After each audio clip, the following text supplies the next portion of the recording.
안녕하세요. 오늘 도함수의 활용 마지막 시간.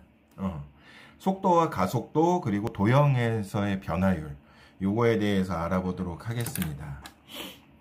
도함수의 활용 네 번째는 속도와 가속도야. 속도와 가속도인데 우리가 미분이라는 게 뭐였어? 미분은 운동 에너지다. 속도를 구하고자 뉴턴이가 X축을 시간으로 Y축을 위치로 해서 시간분의 거리 이렇게 해서 기울기를 활용해 가지고 속도를 구했다. 그러면 가속도는 어떻게 구할 것인가? 그럼 가속도는 시간은 속도는 시간과 거리로 해서 기울기로 속도를 구했는데 그러면은 가속도는 어떻게 구할 것이냐? 이제 우린 다 구할 수 있다. Y축을 속도로 놓고서 그 기울기를 구하게 되면 가속도가 된다 이거지. 그러니까 쉽게 얘기하면 위치를 구해가지고 위치를 미분하면은 그게 속도가 되는 거야. 속도를 미분하면 가속도가 되는 거죠. 심플하게 얘기하면 이거야. 이게 속도와 가속도야. 그럼 반대로 가속도를 적분하면 속도가 되고 속도를 적분하면 거리가 되는 거죠. 적분이라는 건 위치 에너지야. 그래서 여러분들한테 미분이 뭐냐라고 하면은 제일 많이 하는 게 접선의 기울기요. 아니면은 적분의 반대요. 맞는 얘기인데 올바른 정의를 내려야 문제 풀면서 여러분들이 헷갈리지 않으니까 항상 강조하는 게 가장 기본 정의 제대로 알고서 제대로 해석해서 풀자 이거지. 그죠? 그거를 이제 얘기하면은 이제 평균 속도. 이거 우리 평균 변화율로 썼었잖아. 그치? x 대신에 t로 이제 표현하는 거지. dt분의 dx. x를 거리라고 놨을 때, 그리고 t를 시간으로 놨을 때, 시간에 따른 거리의 변화율이다 이 얘기지. 그거를 이렇게 표현할 수도 있는 거고요. 그쵸? 평균 변화율 꼴이죠. 그쵸? 그 다음에 시간 t에서 점 p의 속도는 어떻게 되느냐? 시각 p에 대한 점 p의 속도 특정한 시각이 있는 거야. 그지? 어디에서부터 어디까지 해가지고 평균 속도를 구하는 게 아니라 어떤 특정한 점 t에서의 속도를 얘기한다 이거지. 그게 뭐였어? 순간 변화율이었지. 그 순간 변화율이에요 이게. 순간 속도 dt분의 dx ft 프라임 이런 식이지. 이해되셨어요?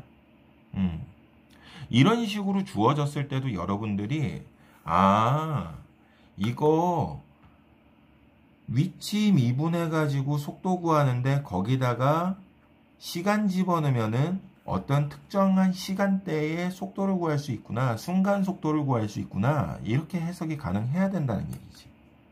이런 표현들을 다 알고 계셔야 된다 이거야. 아시겠죠? 그냥 가속도는 뭐야? 특정 시간에 대한 가속도. 우리 시간에 따른 속도의 변화율을 순간 변화율로 따지는 거지. 그치? 그거 우리가 가속도 A라고 놓는 거죠. dt분의 dv 이런 거. 아까도 얘기했지만 뭐야? 속도 미분한다 이거야. 얘는 위치를 미분하겠다 이거지. 그쵸? 이게 도함수의 활용이에요. 이거 과학 좋아하는 친구들은 그렇게 어렵지는 않을 건데 과학 좋아하는 친구들은 이거 금방 이해하더라고. 물리에서도 나오니까. 그쵸? 물리에서의 그 에너지, 운동 에너지의 위치 에너지, 이런 역학적인 것들을 계산해내기 위해서 고안해낸 거잖아. 이거 하려고 했던 거야. 이게 수학에서는 활용이지만 어떻게 보면은 미분이라는 거를 이용해가지고 얘를 증명해낸 거지, 뉴턴이가. 그런 다음에 동시대 때, 그리고 그 다음 후대에서 계속 변형시킨 것들을 모아놓은 거야. 미분에다가. 물론 미분법도 마찬가지고. 그렇죠? 그래서 이게 굉장한 발견이고 증명이었던 거지. 이 다음부터 그동안 계산해오지 못했던 곡선에 대한 어떤 역학적인 그런 증명들이 막 나오면서 나중에는 아인슈타인의 상대성 이론까지 갔던 거지. 그래서 여러분들이 지금 이 삶을 누릴 수가 있었던 거야. 역학의 발달이 발전이 과학계에서는 커다란 이슈였거든. 아시겠죠? 너무 깊게 들어가면 또 이거는 솔직히 인문계열 과정인데, 그죠? 너무 깊게 들어가면 또 싫어하잖아, 그죠? 근데 여러분들 뭐 인문계열이어도 언어 영역, 국어 같은 거 시험 볼 때 수능에서도 요새 꼭 자연계열 관련돼 있는 지문 꼭 나오잖아. 그지? 완전 킬링이자 킬링. 다 죽여버리잖아. 그래서 이런 것들도 좀 들어놓으시면 어떨까 해가지고 짓거려 봤습니다. 네. 그 다음 도함수의 활용 마지막이 도형에 대한 변화율이에요. 이건 뭐냐? 똑같아 앞에서 얘기했던 거. 위치에 대한 거를 시간에 따른 위치의 변화량이 속도였잖아. 그럼 시간에 따른 길이의 변화율이 된다 이거지. 응? 시간에 따른 길이의 변화. 시간에 따른 길이의 변화가 예를 들어서 어떤 애가 있을까? 시간이 흐르면서 길이가 변해. 뭐 우리 키 같은 경우야 뭐 계속 일정하잖아. 근데 우리 그림자 같은 거.